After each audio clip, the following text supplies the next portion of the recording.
Hi guys. I'm not feeling well. I have a horrible cold. My head is all stuffed up. My sinuses are swollen, and I need a shower badly today, but I just haven't gotten in the shower yet. So I decided to just do it this way. I, it's easier for me. Anyway, um, I wanted to tell a little bit more of my story. Instead of leaving it in linear uh, linearly. Um, I decided I'm going to jump around a little bit and give you a few little tidbits here and there about things. I'm 63 years old now. I was have been married 3 times. My mother was a narcissist and treated me very, very badly. My father was indifferent and head over heels for my mother. He was indifferent to anybody other than her. And she had him so manipulated and scared that she was going to leave him and take his children away that he was abusive. I mean, he actually beat me up a couple of times because that's what she wanted. Um, Also, he would watch her intentionally send my sister and brother away and force me to do dishes with her, which she never did dishes unless she was up to something. And she would corner me in the kitchen and start slapping me, and um, she would make sure that he was sitting right there watching every move.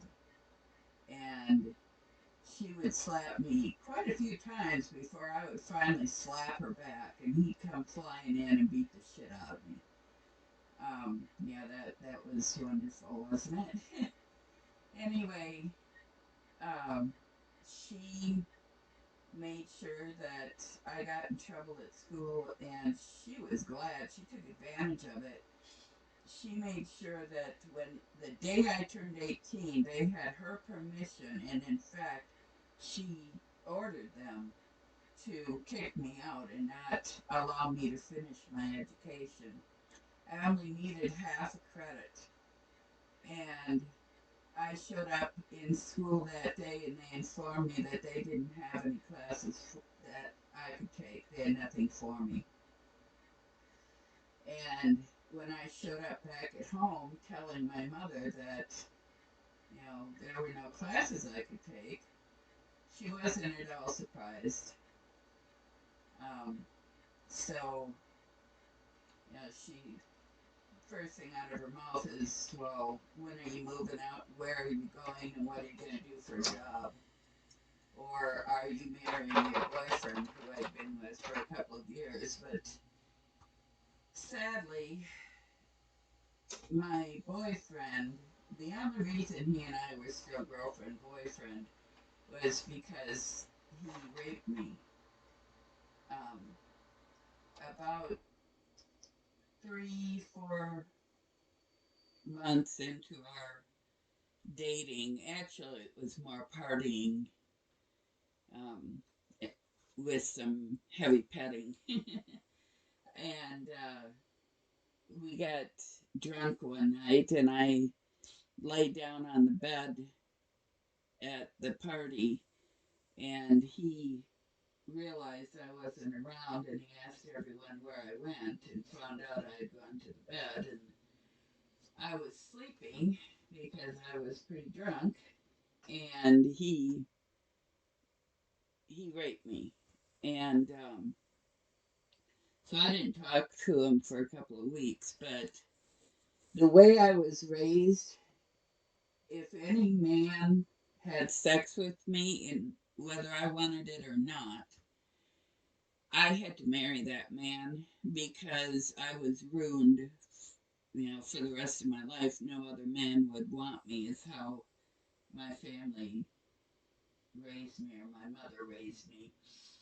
And so once I was defiled, I believed that no one would want me and I'd have to stay with him.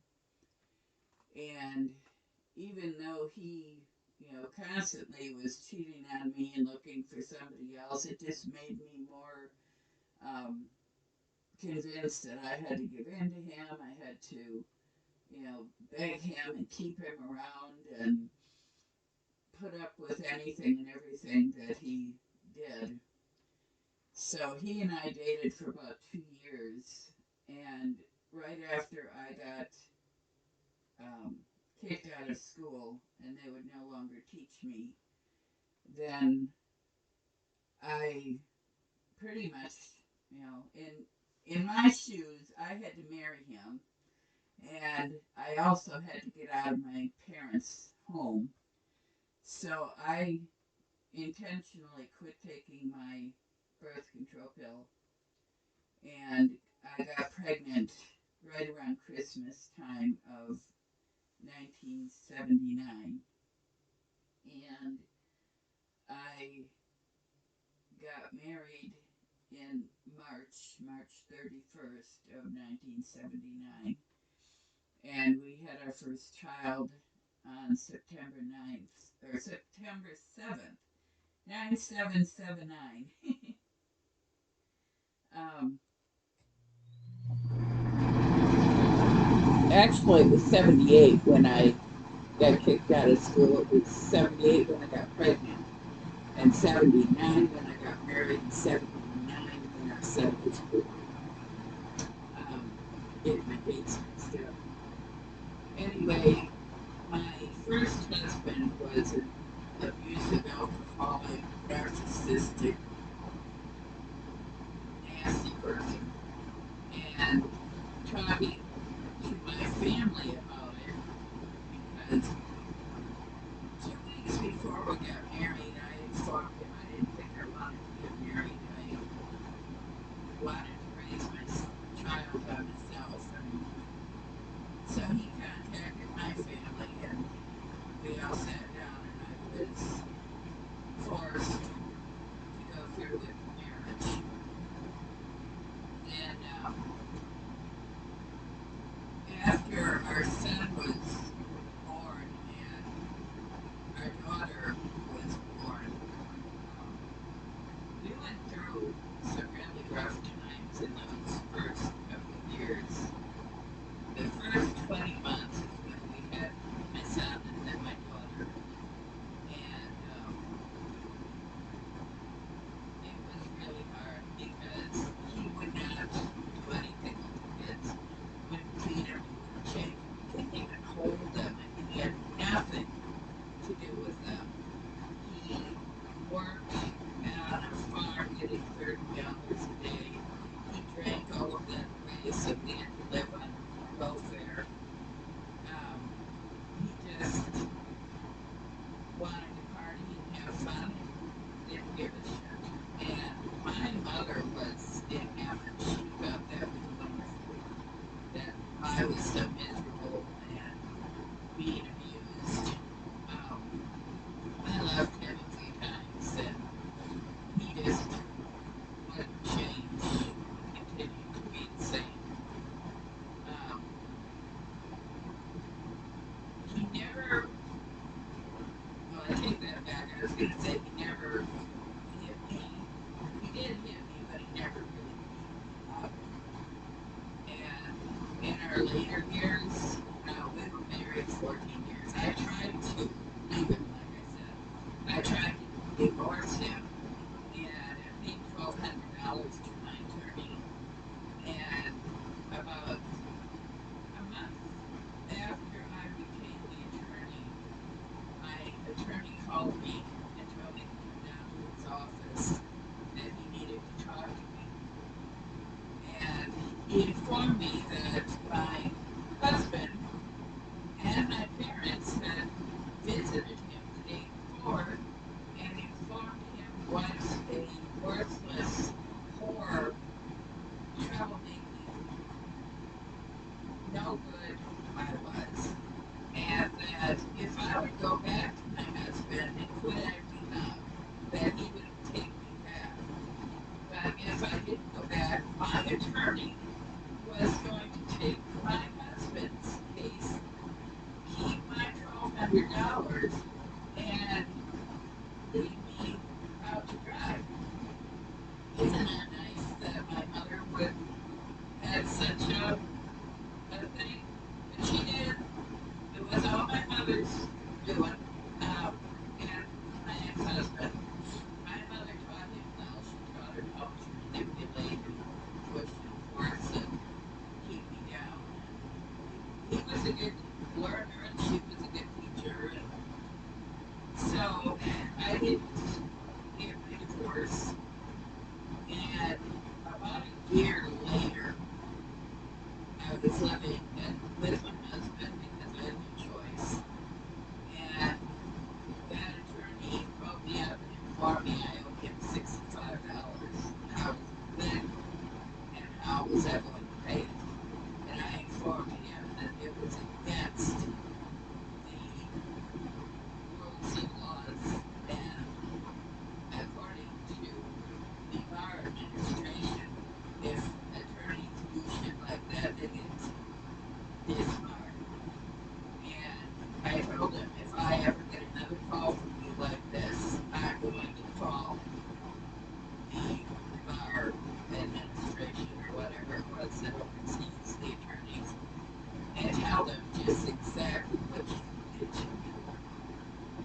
And needless to say, I never got another bill from him, but my husband did.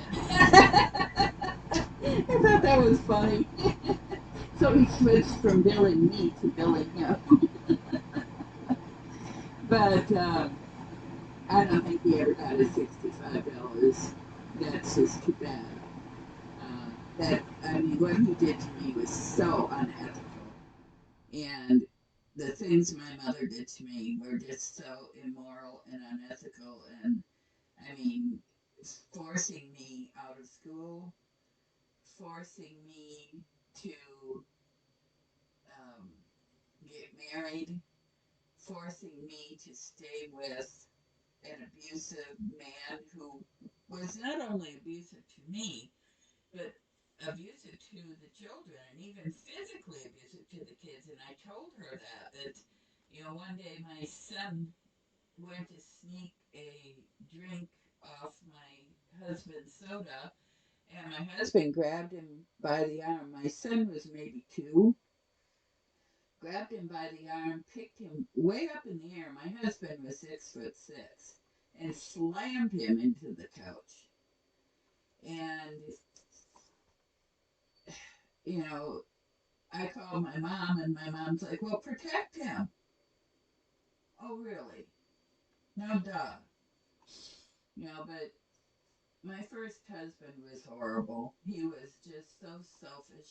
He used his $30 a day for himself. He never brought anything home. He had bar bills all over the place. I had bar owners contacting me and telling me that he had bar tabs with him and I needed to pay up. And I said, I can't pay you. And you're the stupid idiot who allowed him to have a bar tab, so you go after him. I have nothing. And, he was just worthless. Absolutely worthless.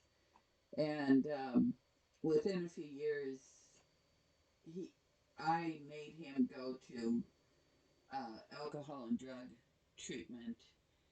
And he did go. He was there for 21 days, and then he went for 3 months into a uh,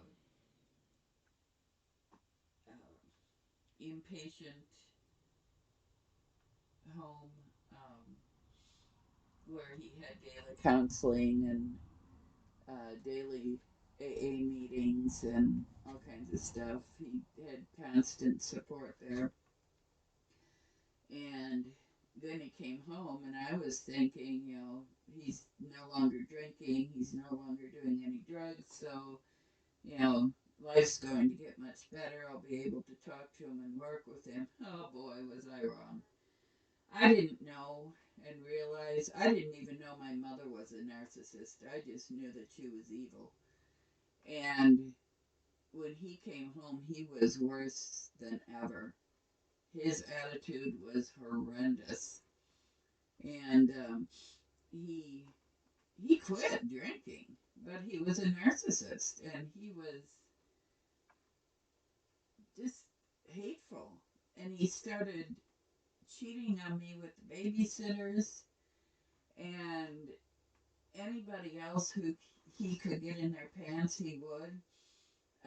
And of course, because he quit drinking, he qualified for grants and assistance from DDR, and they sent him to school. So when he was going to school, he was cheating on me with a couple women there. And I heard back from some of his classmates that he was cheating on me, and uh, of course he wouldn't admit it, but they had some wild stories to tell. And yeah, so there's a whole lot more. Lots of things that I glazed over or missed completely that will be in my book, Hard Lessons Learned. And I'm working on that now. July 1st, I will be opening that on my Patreon and on my website. So please come and enjoy my story. It's a long one. Like I said, I'm 63 years old and I did not have a boring life. I had a tragic life. Both of my children are deceased now. My son died when he was 10, and my daughter died when she was 37. And I have a lot of stories to tell through those years. So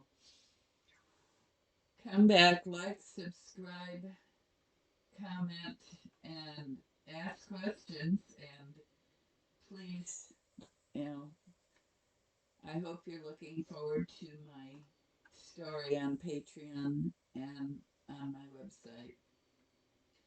Blessings, love, light. Namaste. Have a wonderful evening. Goodbye.